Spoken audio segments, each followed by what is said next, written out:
अस्सलाम वालेकुम दोस्तों। महमूद गज़नवी 30 बरस की उम्र में तख्त पर बैठा था, लेकिन उसकी हैसियत भी अपने बाप की तरह सामानी सल्तनत के गवर्नर ही की थी। महमूद गज़नवी ने सामानी सल्तनत से अपनी वफादारी ज़ाहिर करने के लिए सामानी दारुल हुकूमत बुखारा में अपना एक सफ़ीर भी भेजा, लेकिन वो ज़्यादा देर इस कमज़ोर सल्तनत का मातहत ना रह सका। 999 में उसने सामानियों से आज़ादी का ऐलान कर दिया।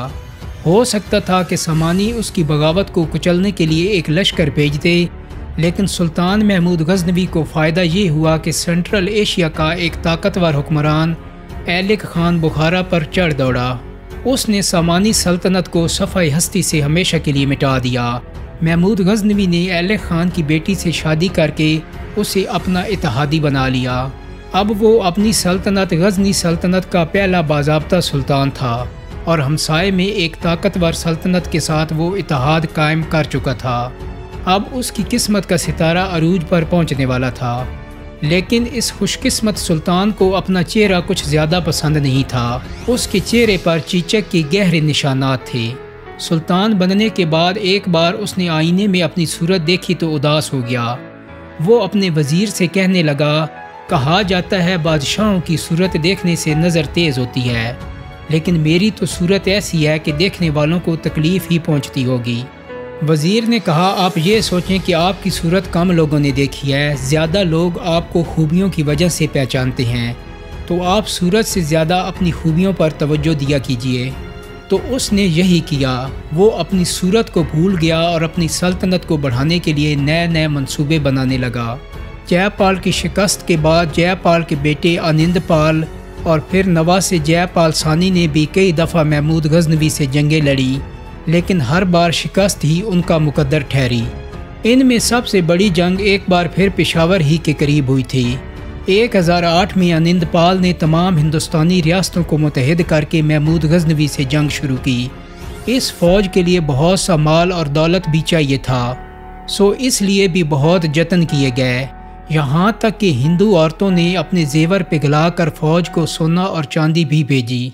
पेशावर के करीब दोनों फ़ौजें आमने सामने आईं तो महमूद गज़नवी ने अपनी फ़ौज की कम तादाद को देखते हुए अपने कैंप के गिर्द खंदक खोद ली।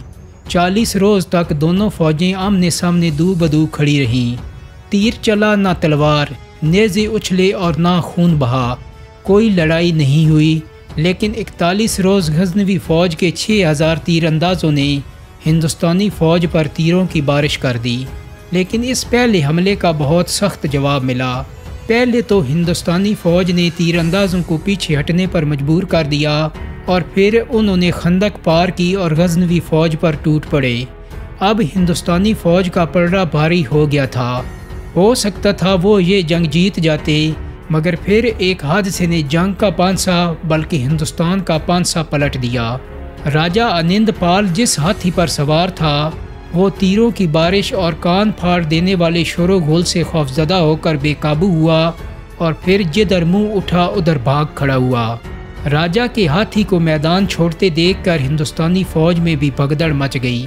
वो भी भाग निकली और यूं मैदान जंग का फैसला हो गया।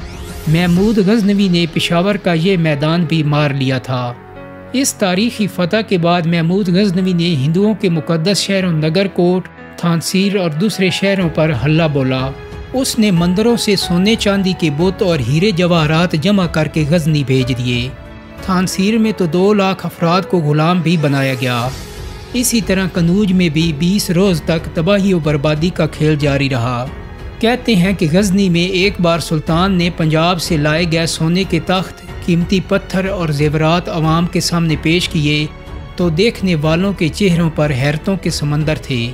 1019 में सुल्तान ने हिंदुस्तान में अपनी फतूहात की तफसीलात बगदाद के खलीफा उल कादिर बिल्ला को भी भेजी। खलीफा ने शहर के मुसलमानों को जमा करके उनके सामने ये कारनामे सुनाए और शहर में खुशी मनाई गई। अब्बासी खलीफा ने महमूद गज़नवी को अमीनुल मिल्लत यानी मिल्लत इस्लामिया का अमानतदार और यमनुद्दौला यानी रियासत का सीधा हाथ के खिताबात भी दिए, जबकि इनाम में भी शाही लिबास भेजा। इसके 2 साल बाद महमूद गज़नवी ने लाहौर पर हमला किया और उसे फतह करके उसका नाम तक बदल दिया। उसने लाहौर को महमूदपुर का नाम दिया। لیکن ظاہر ہے یہ نام زیادہ چلا نہیں، لاہور لاہور ہی رہا۔ ہاں، اس کا مشہور غلام ایاز جسے اس نے لاہور کا حاکم بنایا تھا، اس نے بہت نام کمایا۔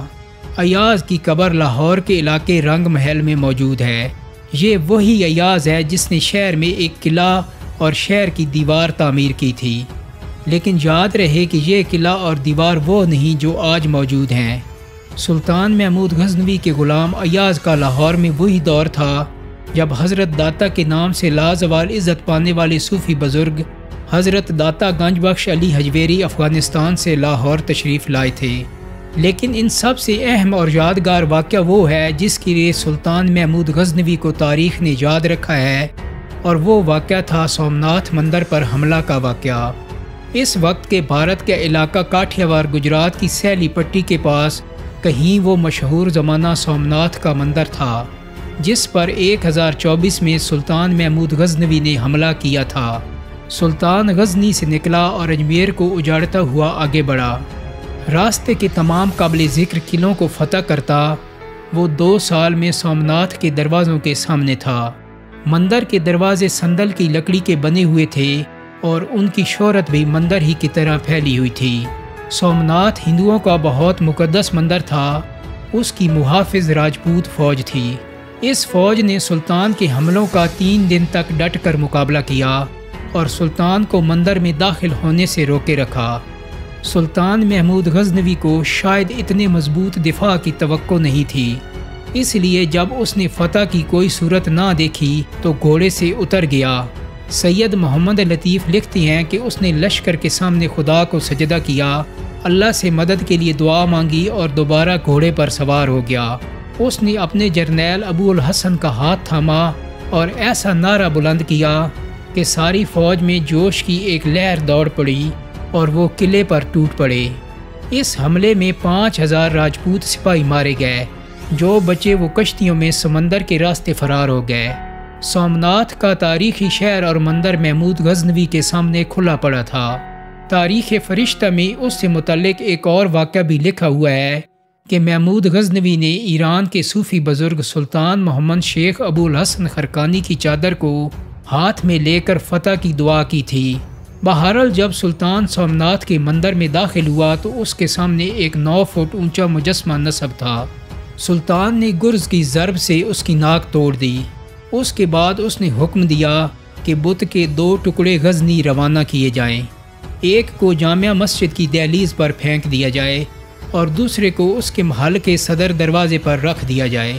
مندر کے برہمن پجاریوں نے اس بت کو بچانے کے لیے سلطان کو بڑی مقدار میں سونا دینے کی پیشکش کی۔ اس پر محمود غزنوی نے اپنا یہ مشہور جملہ کہا تھا کہ وہ تاریخ میں بت فروش نہیں بلکہ بت شکن کہلانا چاہتا ہے۔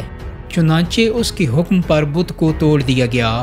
جب بت کو توڑا گیا تو اس کے اندر سے بہت بڑی مقدار میں ہیرے جواہرات نکلے۔ غزنی کے علاوہ اس بت کا ایک ٹکڑا مکہ مکرمہ اور دوسرا مدینہ منورہ میں بھی روانہ کیا گیا۔ مندر سے سونے چاندی کے چھوٹے بڑے مزید بت اتنی بڑی تعداد میں ملے کہ ان کی قیمت کا درست اندازہ مشکل ہو گیا۔ ایسا بھی تاریخ میں مشہور رہا ہے کہ سومناتھ کے قیمتی دروازے تک سلطان محمود غزنوی اکھاڑ کر غزنی لے گیا تھا۔ دوستو، سلطان محمود غزنوی نے ایک عظیم الشان سلطنت قائم کی تھی۔ اس کی سلطنت ایران سے لے کر کچھ چینی علاقوں تک اور جنوب میں بحیرہ عرب تک پھیلی ہوئی تھی۔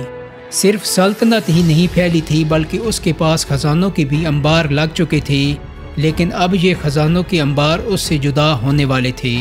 اسے 63 برس کی عمر تک پتھری کا جان لیوا مرض لاحق ہو چکا تھا۔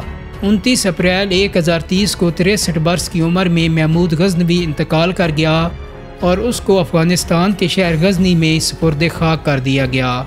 افغانستان کی شہر غزنی میں ایک عمارت ہے اور اسے قصر فیروزی کہتے ہیں، اور اسی مقبرے میں سلطان محمود غزنوی محو خواب ہیں۔ دوستو، امید کرتا ہوں کہ میری آج کی ویڈیو آپ کو پسند آئی ہوگی۔ اگر ویڈیو اچھی لگی ہے تو اس کو لائک اور شیئر کر دیں۔